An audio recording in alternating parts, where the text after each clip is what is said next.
So hello friends, তোমরা কেমন আছো? আশা করি খুব ভালোই আছো। সো আজকে আমরা যাচ্ছি নলহাটি, আর আমার এই 2 মার্কস পড়া বন্ধুকে নিয়ে আমরা এক্সাম দিতে যাব। আর আমাদের এখানে আর 2টো বন্ধুর সাথে দেখা হয় যারা এখনও খাতা খুলে পড়ছে এক্সামের জন্যে। আর তাদের সাথে দেখা করে আমরা চেয়ে পড়লাম ট্রেনে, আর ট্রেন আমাদের ডাইরেক্ট একদম নলহাটিতে পৌঁছে গেছে। আর নলহাটিতে গিয়ে আমরা ওখানে কিছু খেয়ে নিলাম, পুরি খেয়ে আমরা একদম এক্সাম সেন্টারের সামনে। আর এক্সামের সেন্টারে এখানে এসে আমাদের আর একটা বন্ধুর সাথে দেখা হয়। সো আমরা এখানে সবাই মিলে একটা পুরো টিম তৈরি হয়ে গেছে 4 জনের, যেখানে আমাদের কাস্টম খেলবো না কিন্তু এক্সাম দেবো। চলো এবার আমরা যাব এক্সাম সেন্টারের ভেতরে।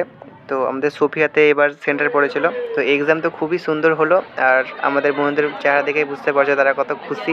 তাদের এক্সাম খুবই সুন্দর হয়েছে, আমার খুব সুন্দর হয়েছে। আর আমাদের এক্সাম শেষে এখানে নলহাটি ফাটকের কাছে এসে আমরা রাকের রস খেলাম। রাকের রসটা খুবই সুন্দর ছিল। সো আজকের এই মিনি ব্লগটা কেমন হয়েছে প্লিজ একটা কমেন্ট করে বলবে, আর যদি নতুন হয়ে থাকো তো প্লিজ একটা সাবস্ক্রাইব করে দিও। আর লাভ ইউ অল। তোমাদের সহযোগিতায় আমি আজ অনেকের কাছাকাছি চলে এসেছি, আর তোমাদের সহযোগিতায় আমি আরও আগে যেতে পারবো আমি জানি। সো তোমরা জুড়ে থাকো আমার সাথে, আর আমি তোমাদের জন্য অনেক ইন্টারেস্টিং ভিডিও আনতেই থাকবো। সো টাটা, দেখা হচ্ছে নেক্সট ভিডিওতে।